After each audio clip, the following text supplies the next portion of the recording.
Isso. Pronto. Boa noite. Sou o Dr. Luiz Vicente Berti e estamos aqui mais uma vez com o Bari Live, esse nosso companheiro das terças à noite da comunidade bariátrica. Hoje nós estamos com um assunto bastante interessante, foi uma dos temas que vocês nos mandaram, e nós vamos, daqui a pouquinho a gente vai falar sobre eles. Mas antes, eu queria lembrar para vocês que esse ano nós vamos comemorar os 20 anos da Sociedade Brasileira de Cirurgia Bariátrica e Metabólica, com um maravilhoso congresso que será realizado em Fortaleza, como nós já realizamos em 2003 lá atrás, nós vamos voltar para Fortaleza. Esse congresso vai ser fantástico, porque nós vamos contar a história da sociedade, como ela começou, nós vamos ter todo o passado junto com o presente que estamos agora e já pensando no futuro. Então, cobre do seu médico, cobre da sua psicóloga, do seu nutricionista, do seu dentista, da sua fonoaudióloga, ou seja, da sua equipe multidisciplinar, que esteja presente nesse congresso. É muito importante.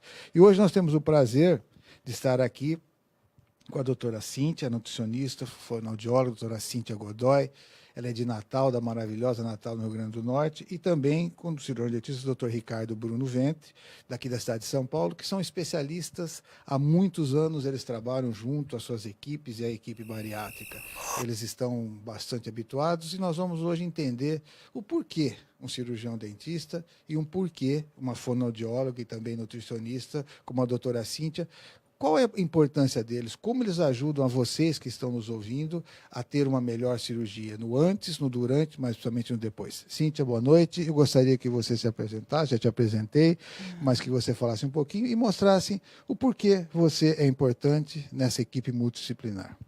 Boa noite. Primeiro, agradecer o convite, né, a oportunidade de estar aqui falando sobre esse tema que realmente faz parte do dia a dia da gente.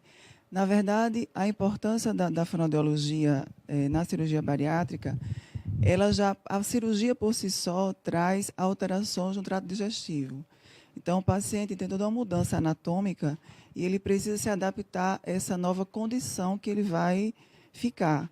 Então, ele precisa realmente ter um treinamento, uma orientação, para que ele possa, após a cirurgia, ter uma adaptação mais tranquila possível. Principalmente nos primeiros 3 meses, que é o período de adaptação, onde ele vai ter as trocas de dieta. Então, esse processo de mudança em relação à consciência dos alimentos, em relação à velocidade, a volume, ele precisa entender tudo isso. E o fonoaudiólogo, ele é o profissional que acaba detectando alguma alteração, tanto anatômica como funcional, da cavidade oral, né, do sistema estomatognático, que a gente chama, para que, a partir daí, ele possa orientar o paciente a fazer tratamentos especializados. No caso, procurar um dentista, um especialista que possa melhorar a condição dele. Para que o nosso internauta entenda, quais seriam esses defeitos, essas alterações que você se referiu? Na verdade, o paciente ele pode ter alterações relacionadas a ausências dentárias, uso de prótese parcial total, pode ter disfunção temporomandibular. Às vezes o paciente que tem esse tipo de problema, inclusive, tem algumas situações em que ele nem pode mastigar muito e nem pode mastigar alimentos muito duros, que ele pode entrar em crise. Então, ele precisaria de uma avaliação prévia para encaminhar esse paciente para fazer um tratamento mais funcional. Né? Fora isso, o paciente obeso por si só, né? A própria literatura fala sobre isso, é um paciente que ele tem muita compulsão, ansiedade, então come rápido. Então, tem um hábito em relação à parte mastigatória um pouco diferente. E aí acaba que ele precisa treinar esse processo e ser orientado. Perfeito. Né? Então... Ricardo, e você? Aonde você entra? Aonde você nos ajuda? Aonde você ajuda a Cíntia? Como é que funciona isso? Bom, boa noite a todos. É muito bacana estar aqui com vocês, podendo colocar a odontologia na equipe multidisciplinar. Já fazemos parte há algum tempo. Odontologia e obesidade tem a ver no pré-operatório em relação às doenças relacionadas, principalmente doença periodontal. Tem muita relação entre obesidade e doença periodontal. O paciente já chega pré-cirúrgico com bastante problema. Se não estiver bem... Quais seriam essas doenças periodontais? Gengivite, periodontite, né? E o agravamento da gengivite em si, doenças periodontais que pode significar perdas ou ausências dentárias, né? o que pode significar num pós-operatório uma deficiência muito grande em mastigação ou desconforto em mastigação, né? Ou seja, saúde bucal precisa estar em ordem para que esse paciente no pós-operatório ele possa mastigar os alimentos corretamente, que é a diretriz maior da nutricionista em si, devido à redução do estômago, devido à capacidade de alimentação que ele tem reduzida, ele precisa mastigar bem os alimentos, ou seja, os alimentos mais específicos também, como carne vermelha, fibras, que ele precisa fazer parte, esses alimentos fazem parte da dieta desse paciente no pós-operatório, e que se ele não tiver com a saúde bucal em ordem, né, ele não vai conseguir completar essa mastigação ou ter eficiência nessa mastigação, né?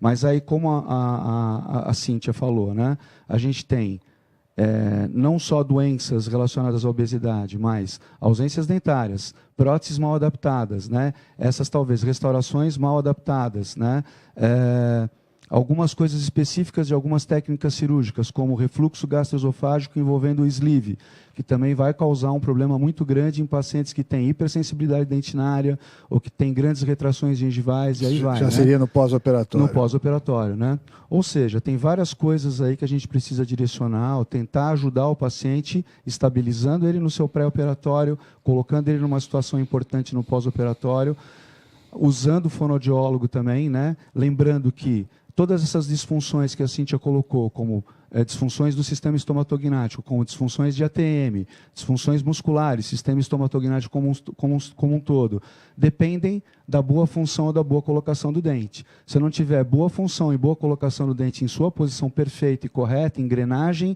arcada superior com arcada inferior, eu não tenho uma articulação funcionando da maneira correta, eu não tenho uma musculatura funcionando da maneira correta. Né? A ATM que o Dr. Ricardo está falando sempre, a Cíntia falou, é essa junção que tem entre a arcada superior e inferior. Se você tem um problema aqui, provavelmente você vai ter toda uma disfunção para mastigar. Exatamente. Né? A articulação temporomandibular é o nome técnico, né?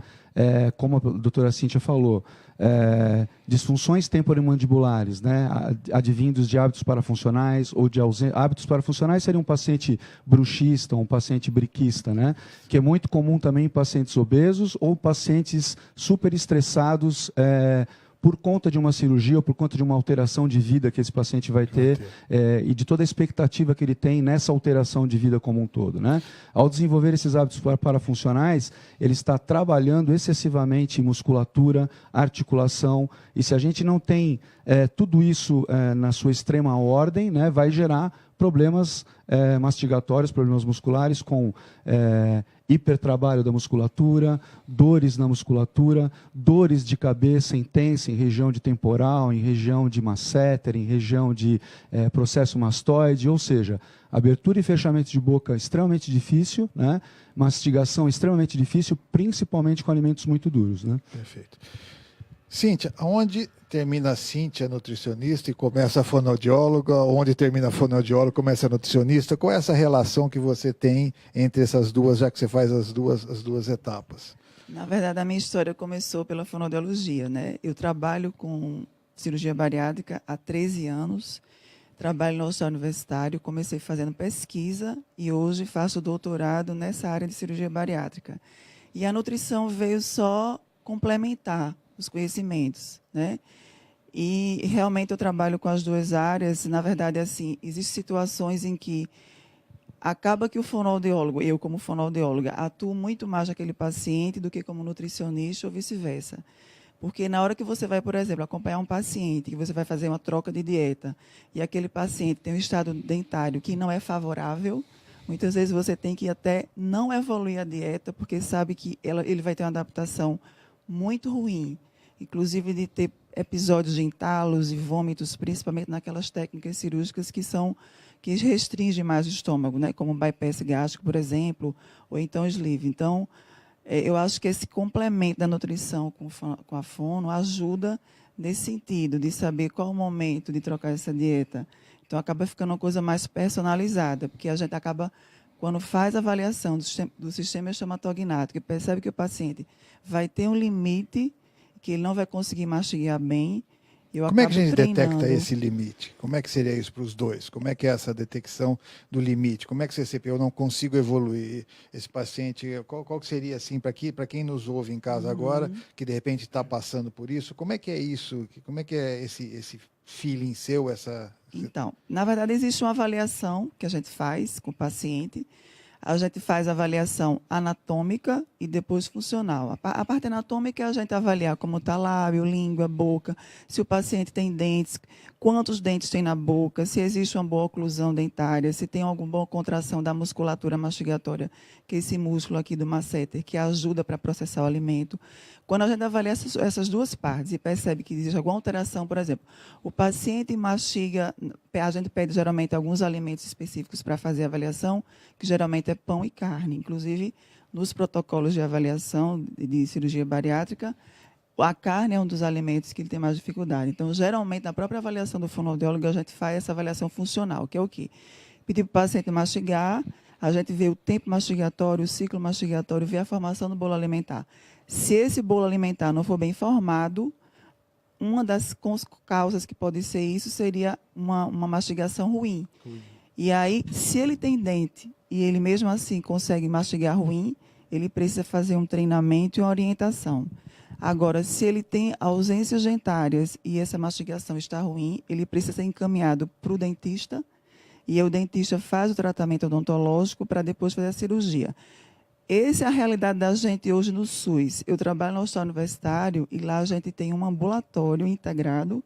A gente só não tem um dentista, infelizmente. Uma pena. Uma pena. Mas a gente tem um link com o pessoal da linha de cuidado, que é do SUS, e tenta encaminhar esses pacientes para fazer o tratamento odontológico. Então, a gente tem vamos dizer assim, esse detalhe que eu acho que é super importante para o paciente, principalmente do SUS. Independente do SUS ou não, eu acho que hoje o brasileiro não tem uma dentição perfeita. É verdade. Ricardo? Então, só colocando um dado, né? Um dado importante e dado recente. Né? Nós temos aproximadamente de 25% a 30% da população brasileira dentado completo, né? Ou seja, nenhum dente na boca.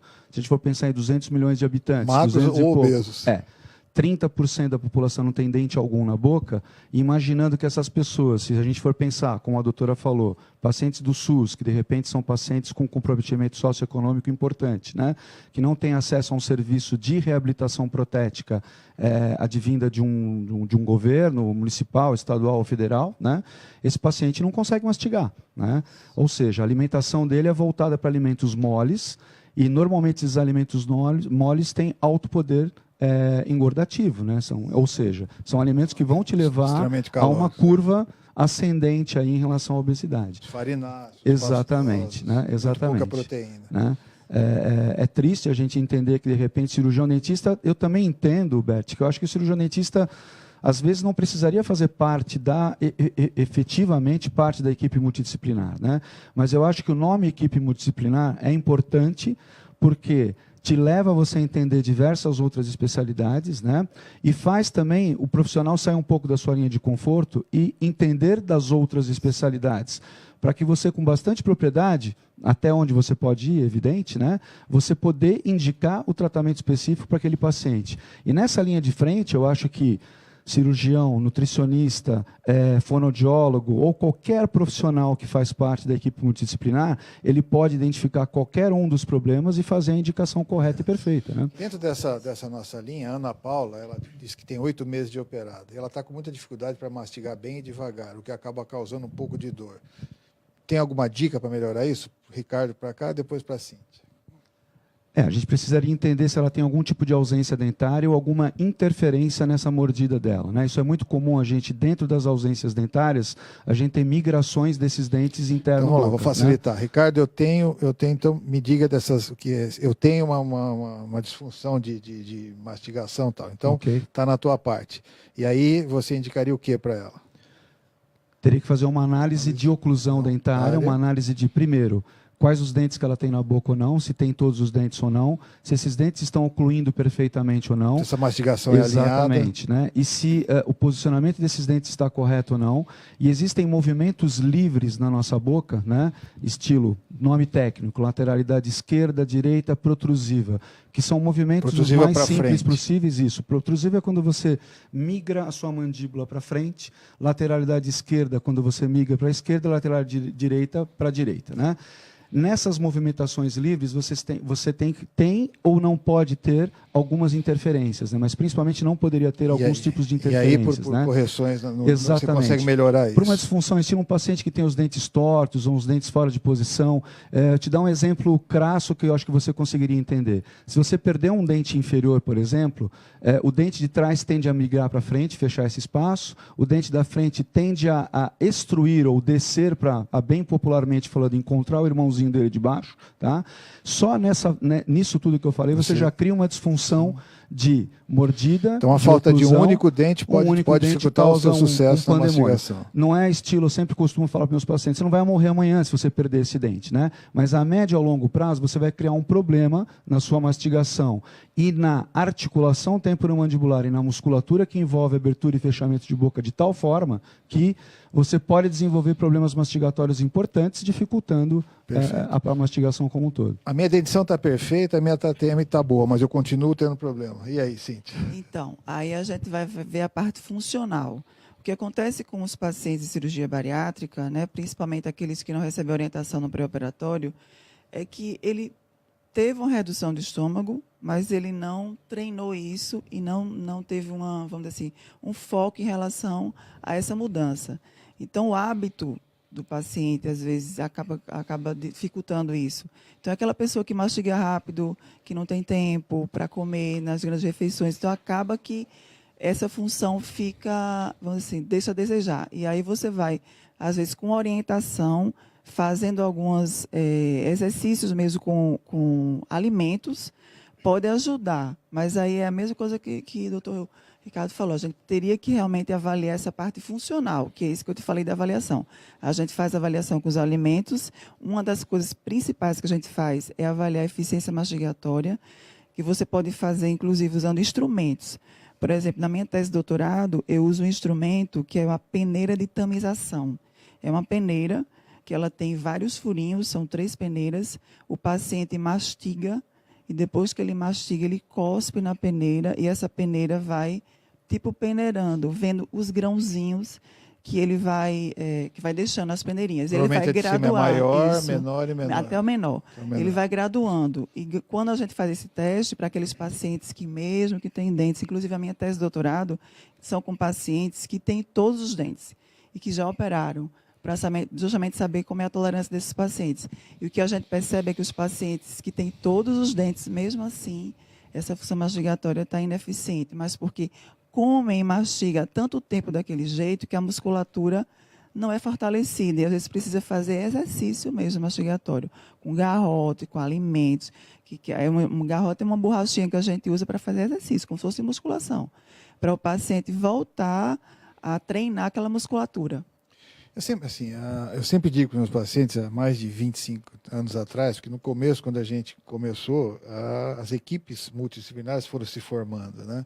Eu sempre digo que o segredo, quando eles saíam dessa fase, tem cirurgiões que fazem 15, tem cirurgiões que fazem 30 dias da parte líquida, tem cirurgiões que não migram para o pastoso, pulam para o sólido, tem cirurgiões que vão fazendo coisas mais gradativas. Mas eu sempre digo o seguinte, que eles tinham que ter tempo e tranquilidade para se alimentar. Se eles tivessem tempo e tranquilidade, eles aprenderiam a comer com uma velocidade mais lenta e que se eles se atentassem muito ao tamanho dos alimentos para mastigar. Porque a mastigação, ela é, como vocês dois acabaram de dizer, é o tempo que vai mostrar para o paciente como ele tem que fazer. Porque no primeiro momento, como você disse, ele come rápido, ele precisa ser reorganizado, né?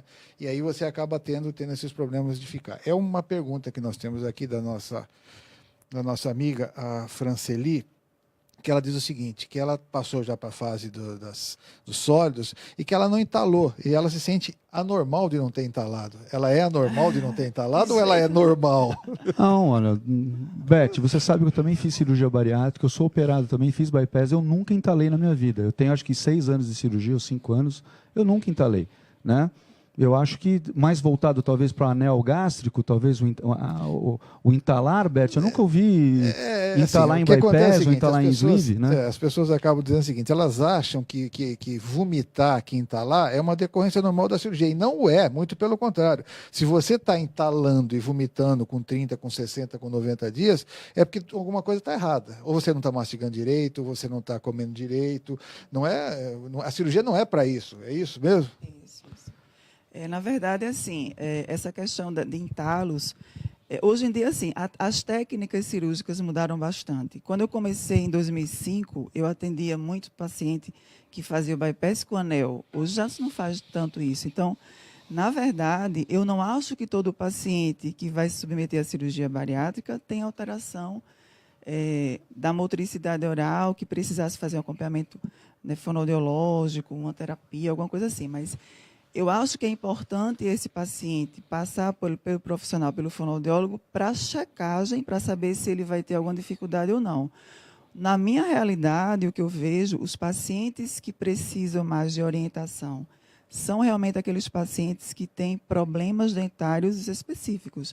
Usam prótese dentária, parcial e total. Inclusive, eu digo muito para minhas colegas fonoaudiólogas sobre isso. Eu acho que o paciente que tem prótese total, eu não tenho dúvida, ele precisaria fazer terapia fonoaudiológica e reabilitação. São pacientes que usam próteses e eles têm um tipo de mastigação completamente adaptada com a prótese. Algumas próteses são desajustadas e mesmo quando são ajustadas, eles precisam desse tempo de mastigar. Eu acho que não é que o paciente mastigue errado, ele precisa fazer um treinamento de uma mastigação específica, porque ele precisa se adaptar à cirurgia.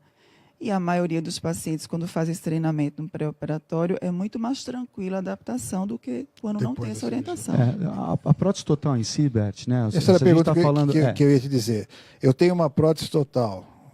Isso seria uma contraindicação para uma cirurgia? Não, em absoluto. Eu acho que, aliás, não existe contraindicação, né, para a cirurgia bariátrica. Porque você lembra do passado, nós já escutamos isso. Já discutimos, inclusive eu e você, várias vezes esse assunto. Mas eu acho que o mais importante é a saúde geral do paciente, a gente priorizar o que está mais incomodando esse paciente, né?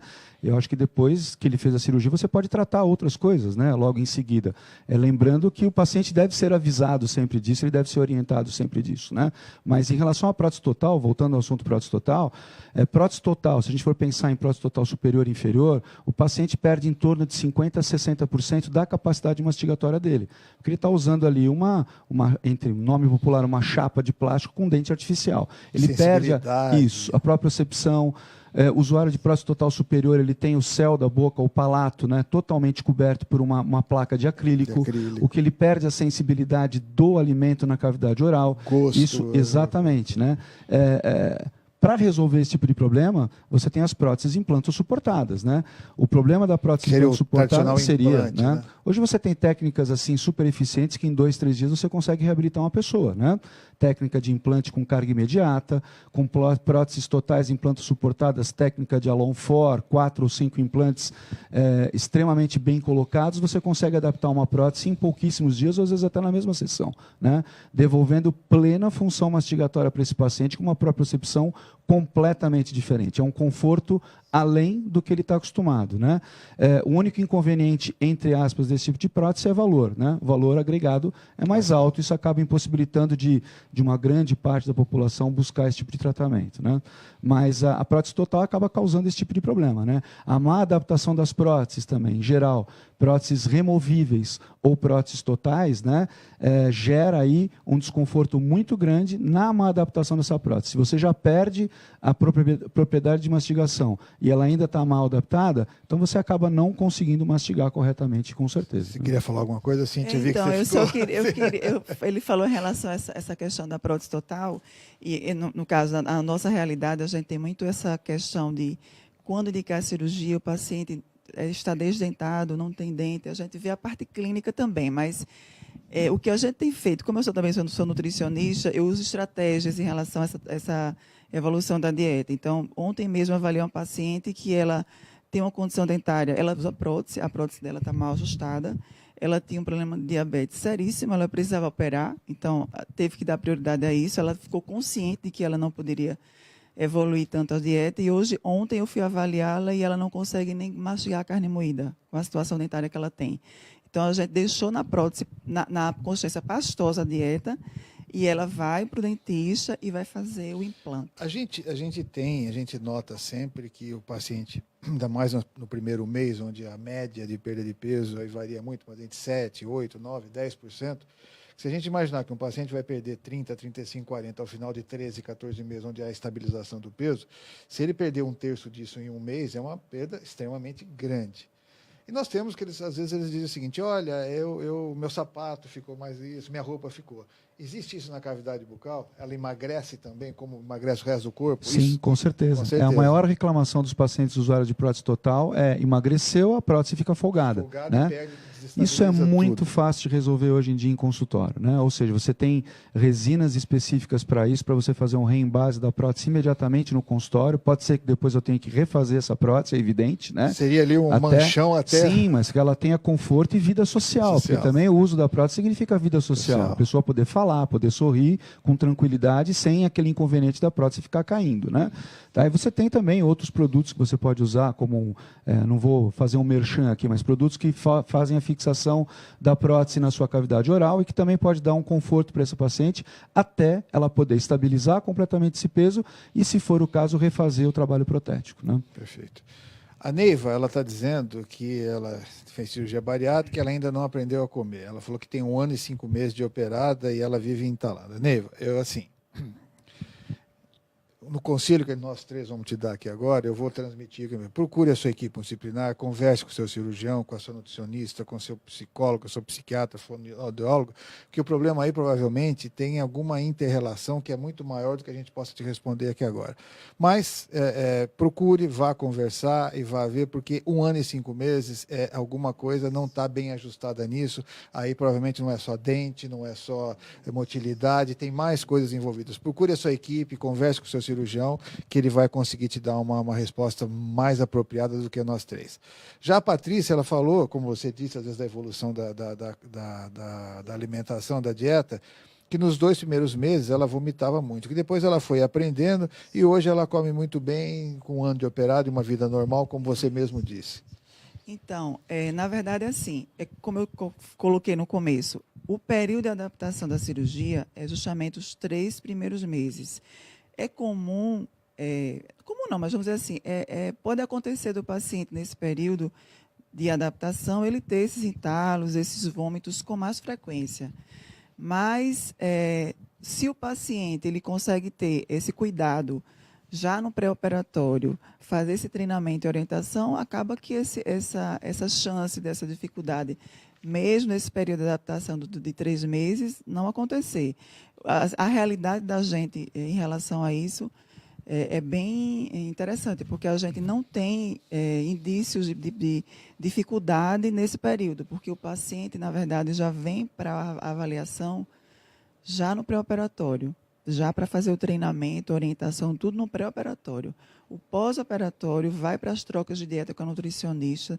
Se ela percebeu que o paciente não consegue evoluir na dieta, vamos dizer, ele está na dieta pastosa, teve dificuldade com o pastoso, ela não evolui, espera que o fono avalie novamente para saber se é alguma relacionada à técnica de comer.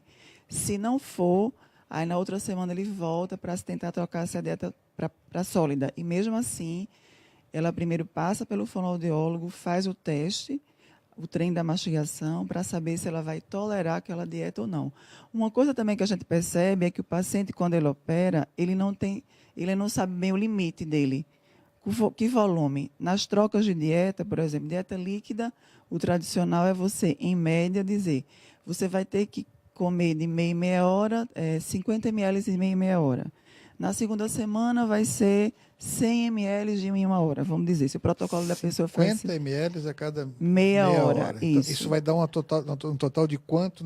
Se você pegar que essa pessoa vai dormir de 8 horas por dia e que ela vai esquecer mais 4 a 5 horas, você acha que 50 ml é uma quantidade? Será que isso não é uma coisa que a gente está deixando um pouco, de dar um pouco mais de volume para esse paciente num momento tão importante que são os dois? Então, na verdade, os protocolos de nutrição, eles funcionam mais ou menos assim, porque depende de cada serviço. Mas o paciente muitas vezes não sabe o quanto ele vai tolerar. Então, mesmo que a gente dê um limite, esse limite a gente coloca 50 ml, mas concordo, você pode aumentar essa quantidade de acordo com, inclusive, a técnica cirúrgica. Dependendo da técnica cirúrgica, o paciente pode tolerar muito mais. O problema é que ele passa desse limite e ele não sabe quando parar. Então, às vezes, o paciente vai comer lá um purê, por exemplo, tem lá 100 ml de purê, ele começa a comer e vai comendo, está gostoso. Quando ele chega na última colherada, ele percebeu que era para ter passado ali, eu passei do limite. Aí vem a regurgitação, o vômito. Então, às vezes, essa pergunta que a colega fez, né, relacionada a essa questão de entalar e não ter se adaptado à cirurgia, muitas vezes vem disso. Ela não sabe a quantidade de volume que tem que comer, passa do limite e fica nessa coisa dessa dificuldade, e aí não consegue se adaptar. Ricardo, antes de eu operar, o que eu, cirurgião, tenho que chegar e falar para você, me ajudar nesse paciente, o que eu tenho que perguntar ali no meu dia a dia, na minha consulta pré-operatória, que eu tenho que fazer parte da minha anamnese para que eu possa detectar problemas odontológicos que no futuro vão interferir num bom resultado do meu paciente. O que você precisa, o que você me diz como cirurgião e para as pessoas que estão nos ouvindo hoje, que a gente precisa saber para poder que você nos ajude nisso? Eu acho que vale uma avaliação ampla do cirurgião dentista. Imagino que se você vai operar um paciente obeso, normalmente uma grande porcentagem dos seus pacientes obesos devem ser diabéticos, né? Não sei. 20, ou não. 20, né? Menos de 20%. Menos 20%. Que é o que os estudos mundiais mostram.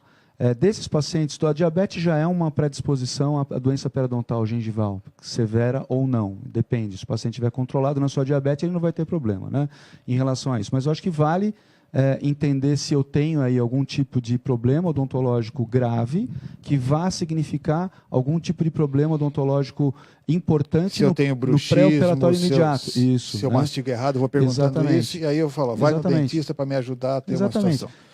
Eu acho que a título de não impossibilitar a cirurgia e dar um pouco de conforto desse paciente no pré-operatório imediato. Depois eu posso até evoluir com algum tipo de tratamento mais específico mais para frente. Né? E daqui a pouco a gente volta com a doutora Cíntia, nós vamos uma pergunta, nós vamos no nosso intervalo, nós vamos assistir um vídeo da sociedade onde a cirurgia bariátrica feita com responsabilidade salva vidas.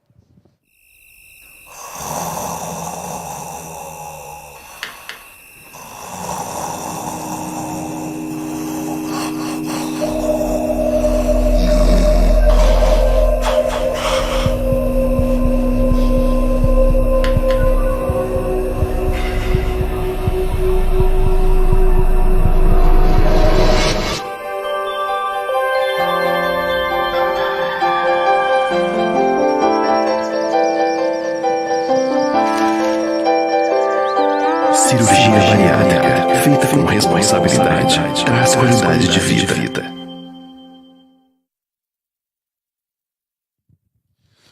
Oi, estamos aqui novamente. A gente vê que a gente não parou um minuto, foi tão rápido essa primeira hora.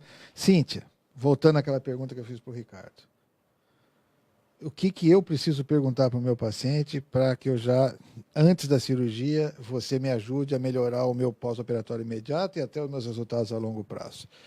Então, quais as perguntas chaves, a pergunta de $1 milhão que eu tenho que fazer? Então, a gente, inclusive, coincidência ou não, tem esse protocolo porque a gente tem alguns serviços que, quando a gente recebe para o hospital universitário para a gente avaliar, a gente não tem nem fonoaudiólogo no posto de saúde para poder fazer essa captação para encaminhar para o cirurgião. Mas uma das perguntas que a gente pede para a enfermagem fazer lá no posto de saúde é saber se o paciente tem dente, se usa prótese, se quando ele mastiga, ele tem estalo ou dor.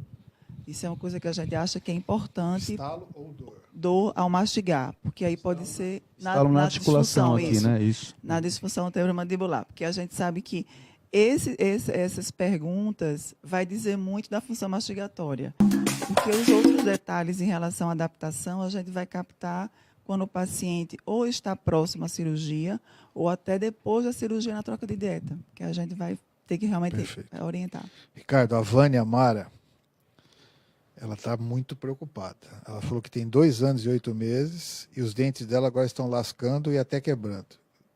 Isso é falta de cálcio? ela está preocupada e falou que o dentista dela também está preocupado com a situação. O que você orientaria a Vânia e ao seu colega dentista nesse caso especificamente? Olha, Vânia, é muito comum você, de repente, começar a quebrar restaurações. O dente em si não, mas quebrar restaurações porque você volta, como a Cíntia falou, você volta a ter uma função mastigatória plena ou tentar buscar uma função mastigatória plena que você não tinha antes, provavelmente, da cirurgia. Você está sendo mais exigida na sua mastigação.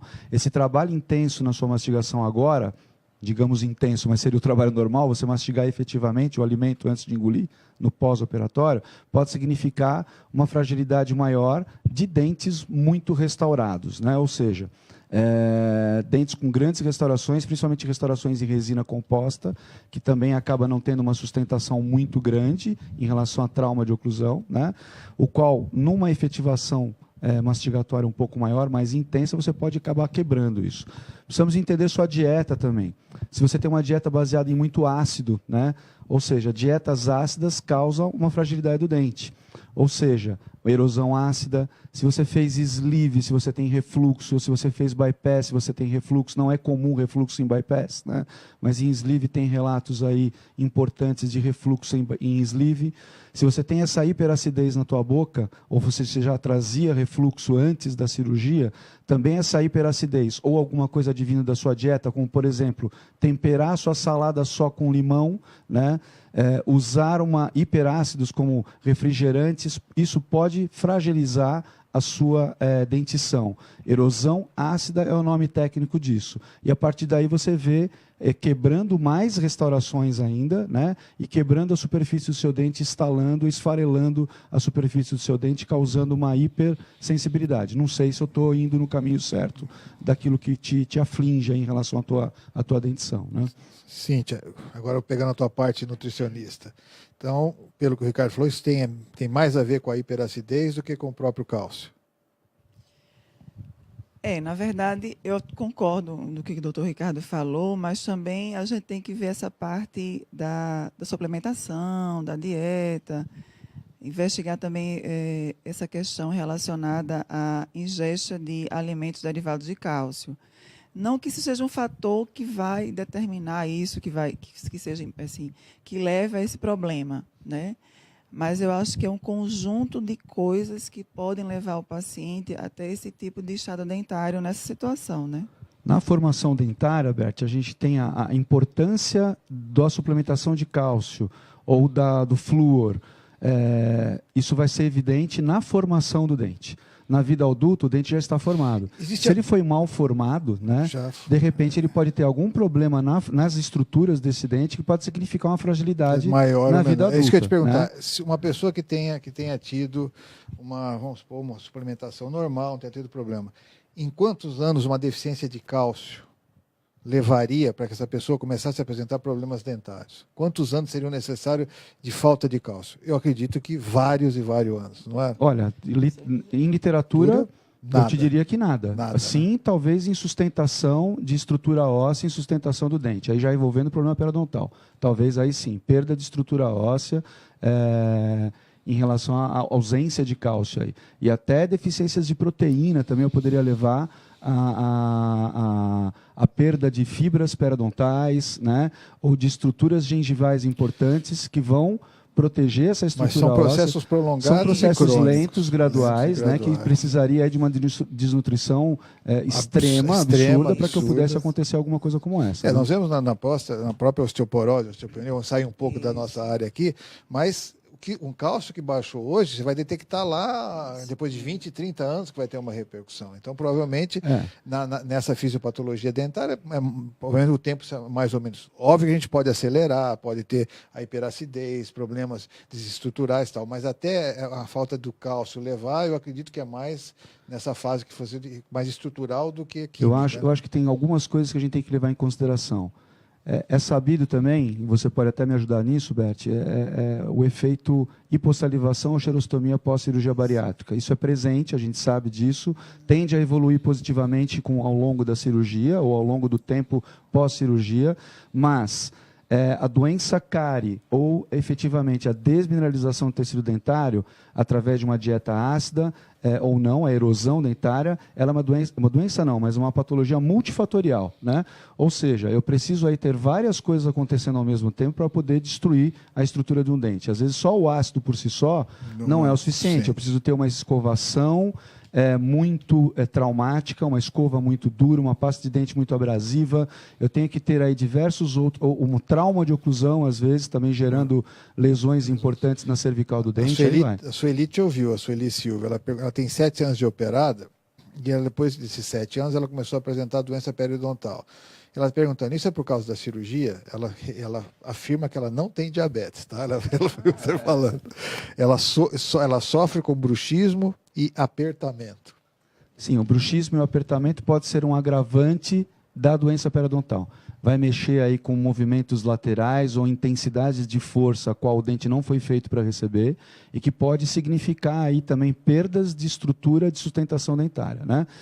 O bruxismo pode te levar a isso, é lógico. Também é multifatorial, né? Eu tenho que ter aí um biofilme bacteriano importante, eu tenho que ter uma má higienização, eu tenho que ter um descontrole muito grande em relação à higiene bucal e outros fatores para poder desenvolver uma doença periodontal a esse nível em relação a perder dentes, né? Tá. Eu precisaria analisar ali com um pouquinho mais de precisão para saber o que está cometendo essa paciente aí, né? Mas, Beth, tentando emendar já, a grande maioria dos estudos de odontologia hoje em cirurgia bariátrica é justamente envolvendo doença periodontal, né? Existe aí uma corrente muito forte, pesquisas fortes aí em Ribeirão Preto, em USP São Paulo, em Bauru, estudando doença periodontal em cirurgia bariátrica, com algumas evidências aí não tão importantes, mas algumas evidências de um aumento gradativo da doença periodontal pós-cirurgia bariátrica. Adriana Oliveira, ela pergunta o tamanho certo do orifício do estômago. Então, vamos entender essa questão de orifício. Existe o novo estômago, né? O brasileiro adora chamar de paute, mas é o tamanho do novo estômago, e tem a passagem do estômago para o intestino, né? Que é o que a gente chama de anastomose, que é essa junção do estômago com o intestino.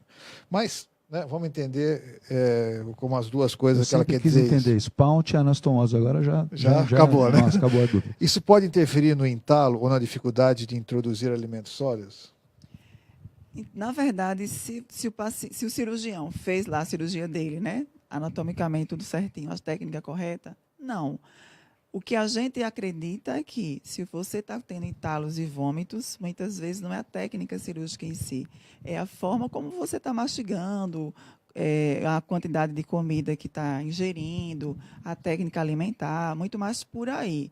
Mas é aquilo que eu falei antes. Se você está no período de adaptação, nos primeiros dias, primeiro mês, o estômago ainda está com edema, está inchado, você está se recuperando, é provável que você tenha alguma dificuldade, mas a técnica ela tem o objetivo de fazer com que você consiga melhorar da sua doença, controlar a doença, a obesidade, as comorbidades, diabetes, pressão alta, e não que vai causar entalo e vômito. Muitas vezes não tem, a técnica não é para isso, né? Então, o problema não é o carro, é o piloto. É o piloto. Olha, os seus fãs já estão se manifestando. A Andréa Cavalcante está parabenizando os dois. Olá, Andréa, um abraço. Pela excelente coisa.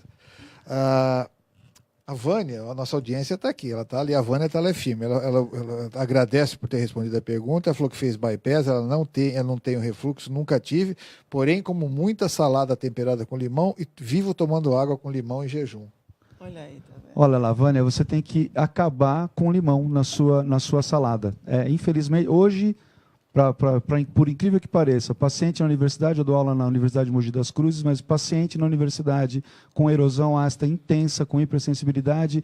Primeira pergunta, você tem refluxo gastroesofágico? Não. Segunda pergunta, você tempera a salada com limão? Sim.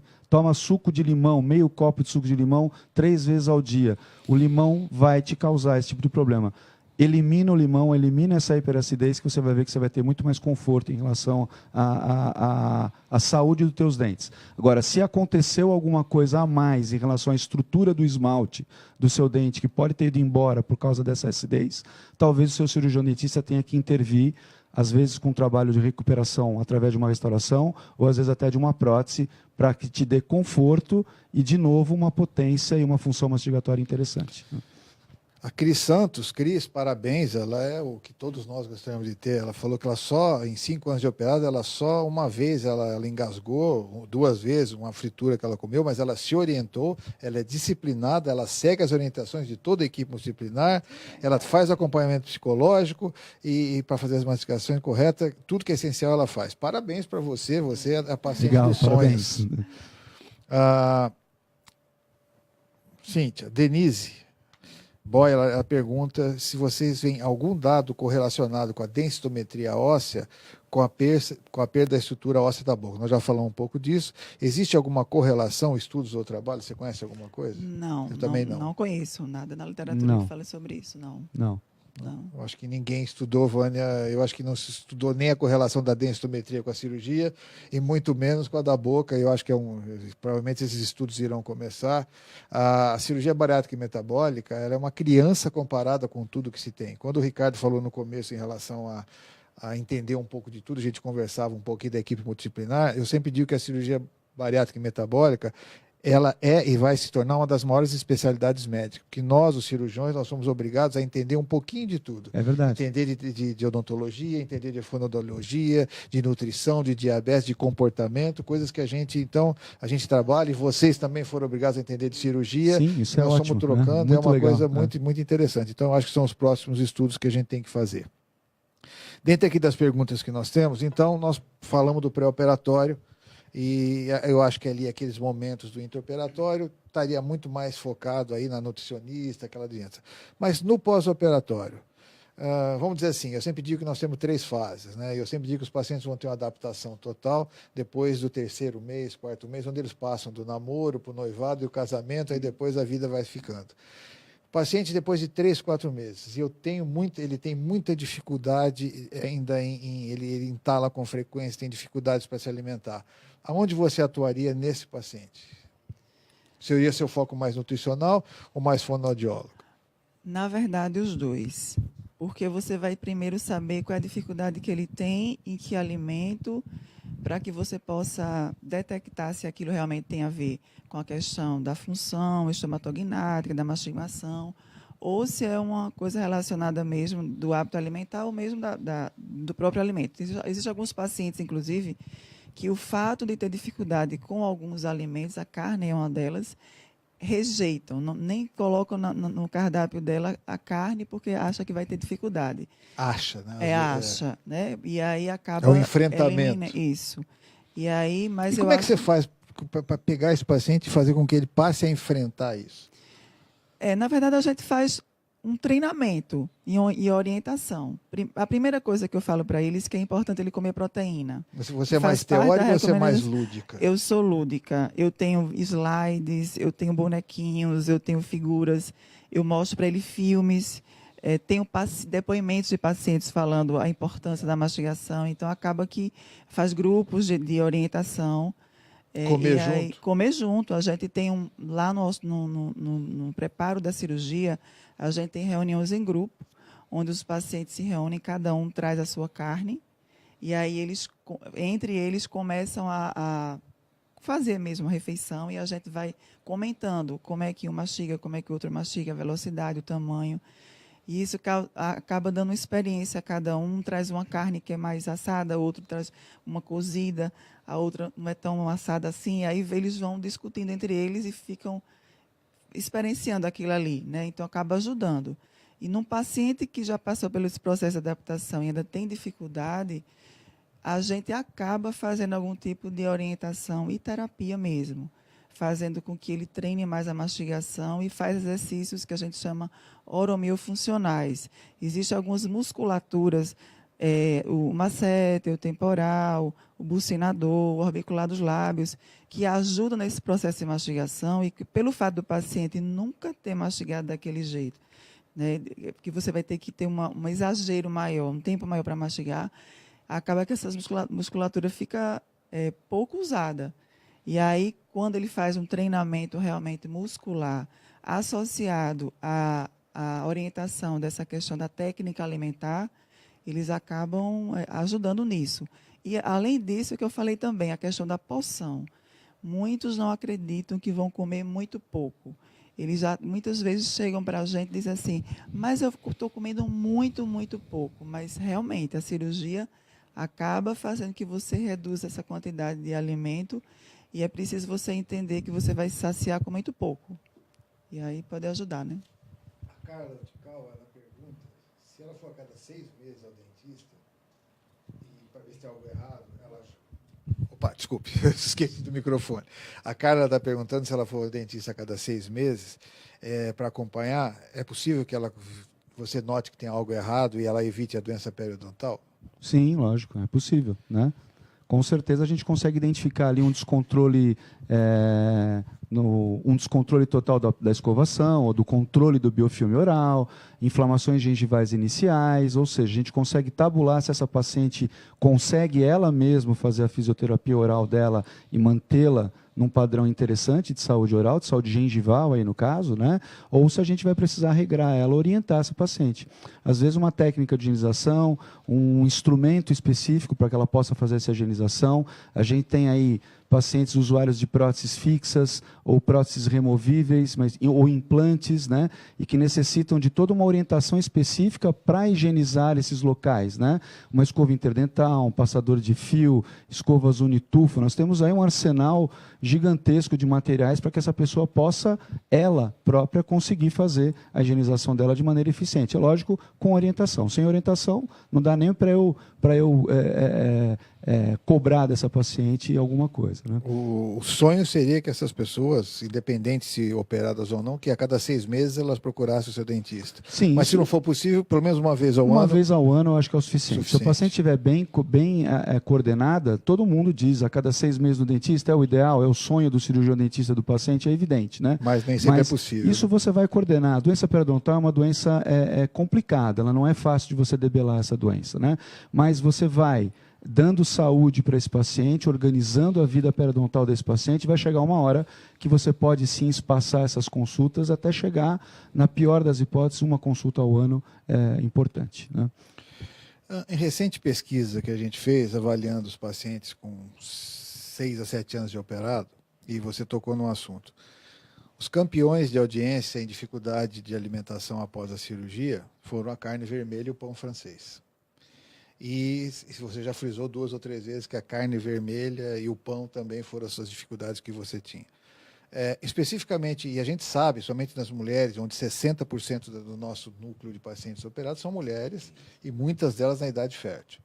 E nós temos sempre os problemas de anemia devido à menstruação e outras coisas mais. Então, nós focamos sempre a tal da ingesta da carne vermelha, que é a fonte de ferro. E você, como uma boa nutricionista, uma das melhores que eu conheço, o ferro vindo da carne, ele entra diretamente na célula.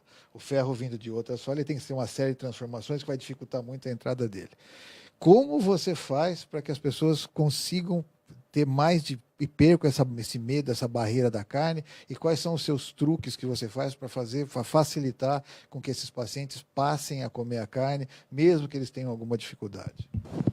Então, primeira questão é mostrar para ele que faz parte da recomendação para o sucesso da cirurgia. Né? A gente geralmente se utiliza de depoimentos de outros pacientes para que possa mostrar para eles que ele vai ter essa dificuldade no começo, se ele não tiver essas orientações, mas a ideia é que se ele fizer uma avaliação prévia e sempre focando no pré-operatório, essa dificuldade praticamente não vai existir, porque ele vai fazer esse treinamento.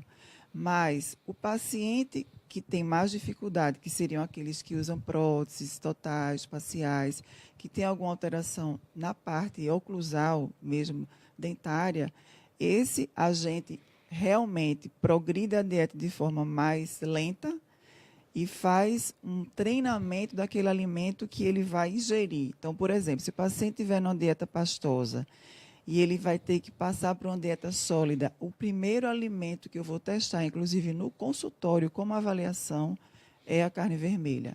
Ele traz um bife de carne, eu sento com ele numa mesa e ele vai comer aquela carne comigo. E sempre os meus pedaços, ele vai comer e vai fazer aquela avaliação que eu falei no começo. Eu vou ver como é o tempo mastigatório, formação do bolo alimentar e muitas vezes a eficiência mastigatória, que é usando aquelas peneiras de tamização. Fiz isso, mostro para ele que ele é capaz de mastigar e formar bem o bolo alimentar e deglutir, pronto. E aí eu vou tentando, introduzindo aos poucos essa dieta da carne, né? A gente recomenda que coma pelo menos 3 vezes na semana carne vermelha ou vísceras, que já ajudam muito para aporte em relação à proteína e o ferro. E a gente vai introduzindo isso aos poucos. Dá certo, porque o paciente, antes de trocar a dieta, a gente já faz a avaliação com a minha presença, né? E lá, dando as orientações, ele consegue aceitar bem. Ricardo? O usuário de prótese em si, principalmente a prótese removível, diria eu, que é um problema de adaptação grande aí, ele já traz no consciente dele a dificuldade de mastigar, né? Ele já não utiliza carne, ou não utiliza nenhum tipo de alimento duro no pré-operatório, porque ele não consegue mastigar, Bert. Não tem jeito. Tem né? jeito. Se a prótese, não tem como. Se a prótese estiver mal adaptada, se não tiver, ou seja, vai machucar, vai ter uma deficiência muito grande de tensão ou de potência de mastigação. Você coloca um alimento duro para esse paciente morder, ele não consegue morder. Então, ele automaticamente vai levando isso para o limbo, né? Aquele tipo de alimento vai afastar da vida dele, né? Quando ele chega na fase pós-operatória, né? Ao qual ele se vê de frente com a necessidade ou a indicação de X ou X alimentos, né? Se você não consertar, ou se você não dá condição para esse paciente em sua dentição, né? Quer seja ela natural ou artificial com a prótese, ele não vai conseguir comer de jeito nenhum. Ele não vai conseguir mastigar. Pode colocar o exercício que ele quiser fazer ali, de repente tensionar musculatura, tentar fazer um exercício fisioterápico de língua, de bochecha, o que você quiser. Se a prótese não estiver bem adaptada, se tiver ausência dentária, ou se ele tiver costumes herdados lá do pré-operatório, como só mastigar de um lado, porque ele tem ausências dentárias do outro. Ou seja, se você não consertar e não der condição para ele mastigar, desculpa, ele não vai conseguir mastigar de jeito nenhum. Lu Alves, é normal sim, se você consegue comer carne e consegue comer pão normalmente. Isso é o que todos os pacientes acontece. Nós estamos falando aqui que é os alimentos mais difíceis que as pessoas têm para comer. Mas isso não quer dizer que as pessoas não comam e comam muito bem. Eu como bem. Muito carne muito bem, e pão. Nós estamos falando das pessoas, os alimentos que têm mais dificuldade. Gente, o tema está maravilhoso, a gente ficaria horas aqui falando, mas o tempo voou. E nós temos muito pouco tempo para falar. Ricardo, em 1 minuto, as suas considerações finais. Eu sei que é o tempo, mas nós temos 3 minutos aí, 4 para terminar o programa. Em 1 minuto, eu agradecer a oportunidade de estar aqui falando de odontologia, poder mostrar a importância da odontologia para o paciente bariátrico no pré e no pós-operatório, para que esse paciente, com a conscientização de toda a equipe multidisciplinar, tenha condição de mastigar bem os seus alimentos, né? Mastigar bem parece alguma coisa óbvia, né? Vamos mastigar bem os alimentos, né? Mas nesta necessidade, no pós-operatório, né? Se você não estiver com a sua dentição em ordem, com a sua saúde bucal em ordem, isso torna-se completamente desconfortável. Então, o cirurgião dentista tem um papel extremamente importante aí e a gente conta com toda a equipe multidisciplinar para direcionar esse paciente e orientar o melhor possível esse paciente tão necessitado de orientação, né? Doutora Cíntia Godoy, vamos aproveitar e mandar um abraço para o seu marido que fez aniversário, doutor Eudes Godoy, um brilhante cirurgião lá de Natal também. Eudes, eu sei que você está assistindo, um feliz aniversário.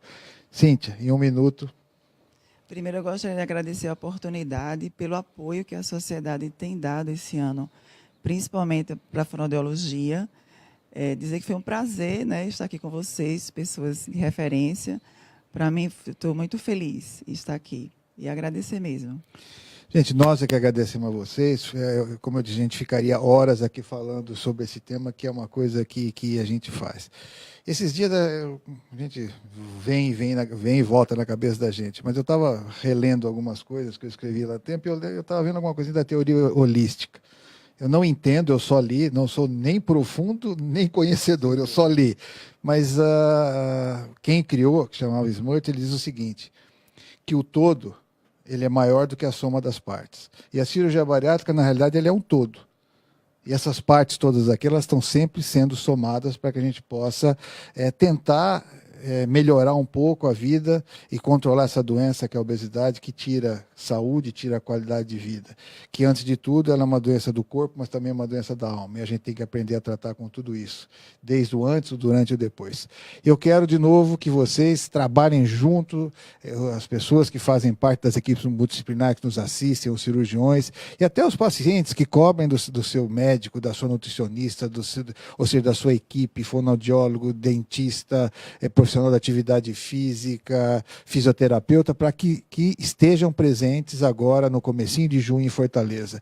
Com certeza será um congresso inesquecível, onde contaremos toda a história da sociedade, como a cirurgia bariátrica começou no Brasil, os seus pilares, e já pensando no futuro, naquilo que vem. Foi um prazer estar com vocês aqui, e terça-feira que vem, na mesma Bari Canal, na mesma Bari Hora, estaremos aqui com mais um assunto para levar um pouquinho mais da cirurgia bariátrica e metabólica para vocês. Muito obrigado e boa noite.